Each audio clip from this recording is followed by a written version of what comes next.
9 ఉగ్రవాద స్థావరాలపైన అటాక్ చేశాయి. అయితే ఆ దెబ్బతో ఇంకా పాకిస్తాన్ కోలుకోలేదు.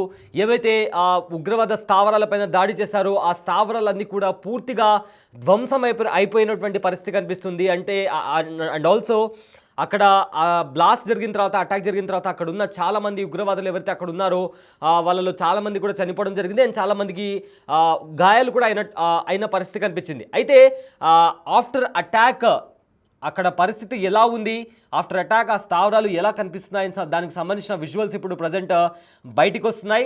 అటాక్ సమయంలో భారత్ ఏ విధంగా ప్లాన్ చేసి అటాక్ చేసింది, అండ్ ఆల్సో అటాక్ జరిగిన తర్వాత ప్రజెంట్ అక్కడ ఎలాంటి సిచ్యువేషన్ ఉంది, ఏవైతే ఉగ్రవాద స్థావరాలు అని చెప్పి సర్వైలెన్స్లో పెట్టి కన్ఫర్మ్ అయిన తర్వాత భారత్ అటాక్ చేసిన ఆ స్థావరాలు ప్రజెంట్ ఎలా ఉన్నాయని కూడా మనం ప్రజెంట్ బిగ్ టీవీ స్క్రీన్ పైన వాటి విజువల్స్ని చూస్తున్నాం. అయితే ప్రజెంట్ మీరు బిగ్ టీవీ స్క్రీన్ పైన 2 బాక్సెస్ చూస్తున్నారు.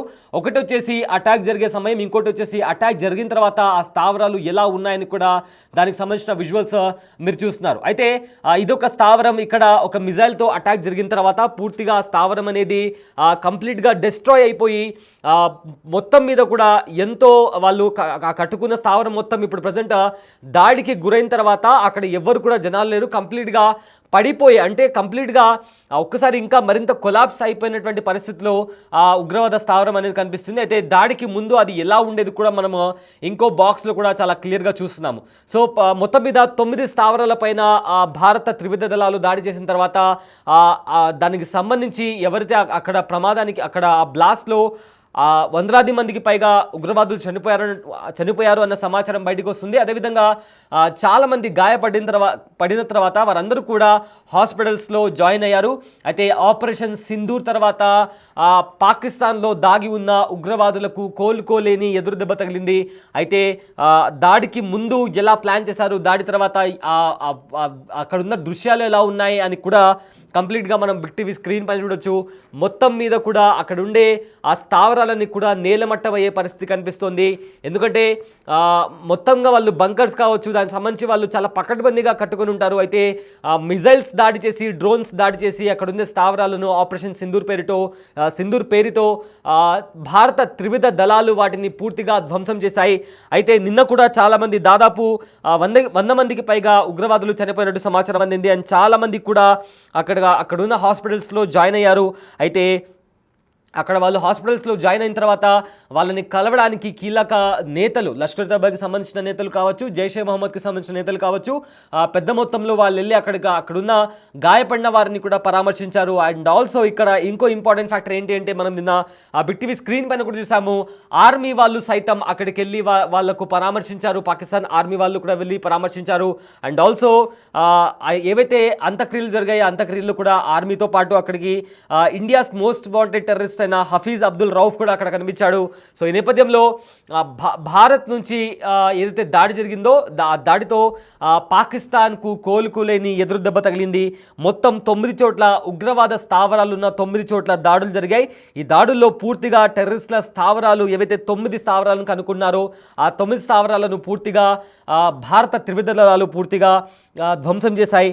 అయితే ఇజ్రాయెల్ దీన్ని మొత్తంగా ఇజ్రాయెల్ ఏ తరహాలో అయితే అటాక్ చేసిందో అదే తరహాలో కూడా ప్లానింగ్ జరిగినట్లు కూడా కొంతమంది ఎక్స్పర్ట్స్ చెప్పినటువంటి పరిస్థితి కనిపిస్తుంది. సో ప్రజెంట్ దానికి సంబంధించిన విజువల్స్ చూస్తున్నారు. అయితే ప్రజెంట్ ఏవైతే దాడులు జరిగాయో ఆ దాడులకు సంబంధించి ఇంకా ఎలా జరిగింది, అసలు ఈ అటాక్ ఎలా ప్లాన్ చేశారు అని ఇంకా అయోమయంలోనే పాకిస్తాన్ ఉన్నట్లు కూడా కనిపిస్తుంది. ఒకసారి ఆ విజువల్స్ చూద్దాం.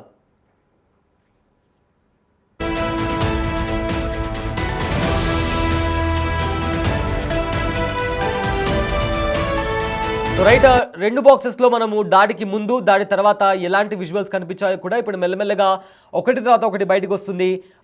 ఎవరైతే ఆ అటాక్ నుంచి బయటపడ్డారో వాళ్ళు కూడా తమ స్థావరాలకు వచ్చి ఆ విజువల్స్ని ఏ విధంగా ధ్వంసమయ్యాయి, ఇంకా ఎవరైనా స్థితిలాల కింద ఎవరైనా చిక్కుకుపోయి ఉన్నారా అనే దాని గురించి కూడా మిగిలిన వాళ్ళు ఎవరైతే బతికిపోయారో వాళ్ళు వచ్చి కూడా అక్కడ చూసి ఆ స్థితిలాలను కింద ఎవరైనా ఉన్నారా, ఇంకా ఎవరైనా బతుకున్నారా అనే దాంట్లో కూడా వాళ్ళు వచ్చి అక్కడ చూసుకొని దానికి సంబంధించిన ఫొటోస్ ఇంకా విజువల్స్ ప్రజెంట్ సోషల్ మీడియాలో కూడా బయట పెట్టినటువంటి పరిస్థితి కనిపిస్తుంది. అయితే ఈ దాడి జరిగేటప్పుడు కూడా ఎవరు ఊహించని దాడి. అయితే దాడికి ముందు కూడా భారత త్రివిధ దళాలకు సంబంధించి కూడా అఫీషియల్గా ట్విట్టర్లో కూడా ఇండియన్ ఆర్మీ వార్న్ చేసింది.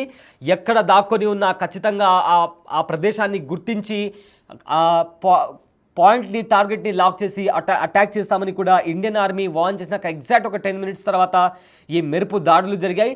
మొత్తం పాకిస్తాన్ ఇంకా పాకిస్తాన్ ఆక్రమిత కాశ్మీర్లో కూడా ఈ దాడులు జరిగాయి. అయితే 100 మందికి పైగా ఉగ్రవాదులు చనిపోయినట్టు ఇప్పటికే తెలుస్తుంది. సో దాంతోపాటు ఎవరైతే దాడికి గురయ్యారో ఆ దాడిలో ఎవరైతే గాయాలయ్యాయో ఆ ఉగ్రవాదులు కూడా చాలామంది హాస్పిటల్లో జాయిన్ అయ్యారు. అయితే వాళ్ళని పరామర్శించడానికి అక్కడ లష్కర్ ఏ తోయిబా, జైషే మొహమ్మద్కి సంబంధించిన చాలామంది హై లెవెల్ ఎవరైతే ఉంటారో వాళ్ళు కూడా అక్కడికి వచ్చి గాయపడిన వారిని పరామర్శించడం, అందులో ఆర్మీ వాళ్ళు కూడా వచ్చి వాళ్ళని కలవడం అనేది ఇప్పుడు మరింత ప్రాధాన్యత సంతరించుకుంది. ఎందుకంటే పాకిస్తాన్ ప్రభుత్వం కావచ్చు, పాకిస్తాన్ ఆర్మీ కావచ్చు, ఎప్పటి నుంచో ఉగ్రవాదానికి మేము వ్యతిరేకంగా ఉన్నాము, పాకిస్తాన్ ఉగ్రవాదుల తరపు నుంచి చాలా బాధింపబడింది, మేము మమ్మల్ని పీడించారు, బట్ దాని నుంచి ఇప్పుడు పాకిస్తాన్ కోలుకుంటుంది, ఒక డెవలప్ నేషన్గా ముందుకెళ్తుంది అని పదే పదే పాకిస్తాన్ చెప్పుకుంటూ వచ్చింది. కానీ నిన్న జరిగిన అటాక్ తర్వాత ఏదైతే దృశ్యాలు కనిపించాయో ఆర్మీతో పాటు ఐఎస్ఐతో పాటు అక్కడికున్న లష్కర్ తైబా వాళ్ళు కావచ్చు, జైషే మహమ్మద్ వాళ్ళు కావచ్చు, or most important most wanted terrorist అన్న హఫీజ్ అబ్దుల్ రౌఫ్ వీళ్ళందరూ కలిసి ఒకే చోట చేరడం అనేది దాన్ని చూస్తుంటే ఖచ్చితంగా ఎన్ఐఏ ఇచ్చిన రిపోర్టు, ఎన్ఐఏ అయితే పహల్గామ్ దాడికి సంబంధించి రిపోర్ట్ ఇచ్చిందో ఖచ్చితంగా ఎన్ఐఏ పహల్గామ్లో జరిగిన ఉగ్రదాడి వెనక పాకిస్తాన్ ఆర్మీ, ఇంటెలిజెన్స్ ఏజెన్సీ అయిన ఐఎస్ఐతో పాటు ఉగ్రవాద సంస్థలు అయిన లష్కర్ ఏ తోయిబా కూడా ఇన్వాల్వ్ అయి ఉన్నారు అని ఎన్ఐఏ ఏదైతే రిపోర్ట్ ఇచ్చిందో అది నిజమేనని ప్రూవ్ అయింది. ఎందుకంటే నిన్న కనిపించిన దృశ్యాలు అటాక్ జరిగిన తర్వాత ఏవైతే ఈ పాకిస్తాన్ ఆర్మీ కావచ్చు, ఐఎస్ఐ ఏజెంట్స్ కావచ్చు, అండ్ దాంతోపాటు ఉగ్రవాదులు అంతా కలిసి ఒక చోట చేరిన నేపథ్యంలో ఉగ్రవాదుల శవపేటిక పైన ఏదైతే పాకిస్తాన్ జెండా కనిపించిందో దాన్ని బట్టి చూస్తుంటే పహల్గామ్ దాడి వెనుక ఖచ్చితంగా పాకిస్తాన్ ఆర్మీ హస్తం ఉందని కూడా చాలా క్లియర్గా స్పష్టమవుతున్నట్లు సమాచారం బయటకు వస్తుంది.